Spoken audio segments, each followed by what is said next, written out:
Hi అండి. చాలా రోజులైంది తిరుపతిలో మళ్ళీ ఈవెంట్ చేసుకుని. యాక్చువల్లీ అందరూ నాగేశ్వరరావు గారు మనవడు, నాగార్జున గారు అబ్బాయి అఖిల్ చాలా యారగెంట్గా బిహేవ్ చేస్తారు, ఇది అది అని అనుకుంటారు. కానీ ఈ సినిమాలో పాపం ఆయనకి నేను ఎక్కువ స్టారీ ట్రాంటమ్స్ చూపించి ఆయన నాకు చూపించడం కంటే ఆయన నాకు ఫోన్ చేస్తే ఎత్తేవాడిని కాదు, ఆయనకి నేను సరిగ్గా రెస్పాండ్ అయ్యేవాడిని కాబట్టి పాపం పాపం నాతో పని చేయడానికి ఆయన కష్టపడ్డారు. ఈసారి నేను ఆయనతో కష్టపడలేదు. మామూలుగా అందరు చెప్పినట్టుగా ఇప్పుడు దాకా అఖిల్ని ఇట్లా నాగార్జున గారు అబ్బాయి, నాగేశ్వరరావు గారి మనవడు, ఓ గోల్డెన్ స్పూన్తో పుట్టాడు, పెద్ద కష్టం పడలేదు ఎప్పుడు, ఇది అది చూశారు కదా. లాస్ట్ 1 వీక్ 10 డేస్ నుంచి ట్రైలర్ వచ్చినప్పటి నుంచి, సోల్ ఆఫ్ లైన్ వచ్చినప్పటి నుంచి మామూలు బయట ఫ్రెండ్స్తో కానీ ఎవరితో మాట్లాడుతున్నా అఖిల్ ఫస్ట్ టైం కష్టపడినట్టు కనబడుతుంది కదరా అనేవారు. ఆ ఒపీనియన్లోకి జనాన్ని తీసుకురావడానికి అఖిల్ గారు 1.5 year నుంచి ఎంత కష్టపడ్డారో చూసేవాళ్ళం మేము అందరం. ఆమె బ్రహ్మాజీ గారు వీళ్ళు చెప్పినట్టు ఇంకా అసలు ఒక ప్రొడక్షన్ మేనేజర్గా పనిచేయడం ఒకటే తక్కువైంది సెట్లో. ఆయన అంత ఈ సినిమా మాత్రం ఎట్టి పరిస్థితుల్లో ఏ రకమైన చిన్న మిస్టేక్ కూడా జరగకూడదు ఆయన సైడ్ నుంచి అన్నది ఎంత జాగ్రత్తగా అన్ని తీశారని ఇంకా జూలై 10th మీరు చూసి మీరు చెప్పడమే తప్పితే ఇంకా మేము ఎంత చెప్పినా మా గొప్ప మేము చెప్పుకున్నట్టే ఉంటుంది. ఇంటర్వెల్ లాస్ట్ 40 minutes గ్యారంటీ కంగు తింటారు మీరు. అది మళ్ళీ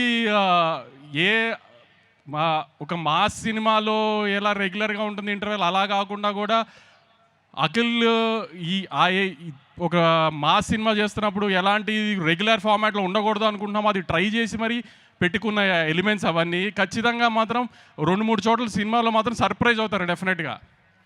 ఆ స్క్రీన్ ప్లేలో ఆ కేర్ తీసుకున్నాడు నందు. అందుకే అఖిల్ చాలాసార్లు చెప్పారు ఇది ఒక మహాభారతం అని. ఎందుకంటే ట్రైలర్లో నాగార్జున గారు ఒకటి చెప్పినట్టు క్యారెక్టర్లు రంగులు మారుతాయని, అలా ఒక్కొక్క క్యారెక్టర్ ఒక్కొక్క షేప్ తీసుకుంటున్న కొద్దీ అఖిల్ గారు దాంట్లో ఆ కథలో ఎలా ఫ్లోట్ అయ్యారు ఏంటి అనేది చాలా బాగా స్క్రీన్ ప్లే చేశాడు నందు. సో డెఫినెట్గా సినిమా చాలా ఎంగేజింగ్గా ఉంటుందని అయితే గ్యారంటీగా నమ్ముతున్నాము.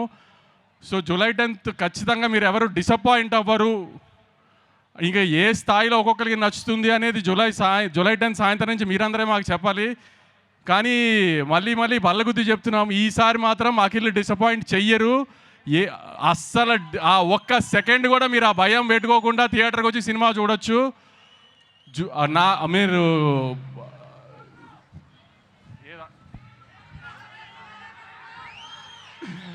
Okay Bhagyashree, thank you. మాకు చిన్న డిస్టర్బెన్స్ జరిగితే ఒక ఫోన్ కాల్లో డేట్స్ అన్ని అడ్జస్ట్ చేసి సినిమా చేసావు.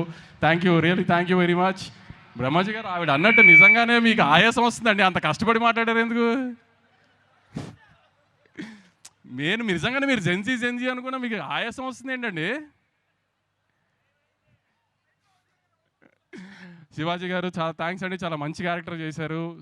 సునీల్ భయ్య, మీరు నా సినిమాలో ఉంటే అది గ్యారంటీ హిట్ సినిమా, మన ఇద్దరికి సెంటిమెంట్ అది. మీకు తెలుసు తమన్కి నాకు ఉన్న అసోసియేషన్లో నాకు తమన్కి ఫెయిల్యూర్సే లేవు అసలు. సో ఈ సినిమా కూడా ఆ సెంటిమెంట్ ఎలా అయినా కంటిన్యూ అవుతుంది. సినిమా పెద్ద హిట్, బీజం కొట్టేశాడు. ఇంటర్వెల్కి కానీ వీటికి కానీ కొన్ని చోట్ల మీకు తమన్ తెలుసు కదా, కొంచెం పూనకం వస్తే ఎలా ఉంటుందో అలా ఉంటుంది బీజం కొన్ని మెయిన్ బ్లాకుల్లో. ఇప్పుడు నవీన్ గురించి ఏమైనా పొగిడినా మీరు మళ్ళీ తిడతారు కాబట్టి ఇప్పుడు ఆ టాపిక్ వద్దు, సక్సెస్ మీట్లో మాట్లాడుకుందాం. ఇంకెవరన్నా మిస్ అయ్యి ఉంటే ఐఎమ్ సారీ. సుమగారు thank you so much Vamsi గారు for all the passion that you have towards film making. Nag sir గురించి నేను చెప్తే బాగుండదు, అందుకని నేను ఇప్పుడు ఏం మాట్లాడదలుచుకోలేదు. సార్ హిట్ కొట్టేసిన తర్వాత మాట్లాడదాం సార్ మన ఇద్దరం జూలై 10th తర్వాత. Okay, thank you so much Vamsi garu, thank you.